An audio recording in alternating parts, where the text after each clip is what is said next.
And the other thing that's sort of caught up with Tesla is they've been doing all this hype. They've been overstating the capability of their automation.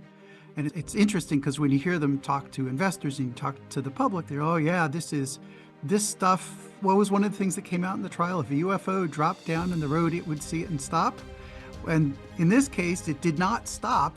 It was a T intersection. And basically, this road sort of ended in a T, and the car slammed through the T and into the parking area behind, resulting in fatalities. And so that both of those lines that had been working for Tesla in the past stopped working in this case. So that's super notable.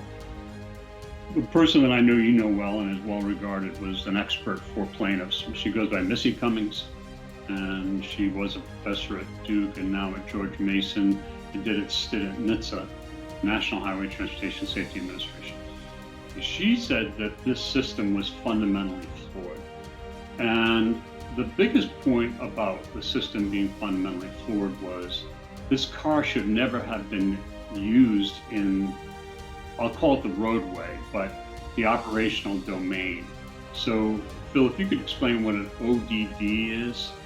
Sure. Let me go down that path. There's some quirks that the way cases work isn't necessarily obvious and intuitive to people who haven't looked at the details. So let me give the slightly more fulsome history, and then you can go back if some of this didn't actually come up at trial.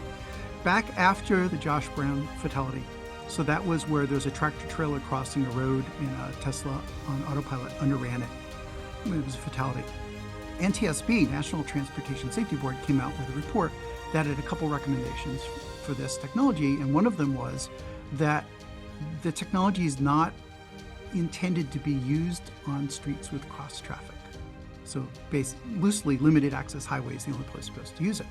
So anything with a traffic light or an intersection, it's not supposed to be used on. So here we had a T. It wasn't just an intersection, it was the road ends. Also, they said the driver monitoring based on the steering wheel. So this is an older technology in 2019. So it was just torque measurement that tells you whether you're putting pressure on the steering wheel or not.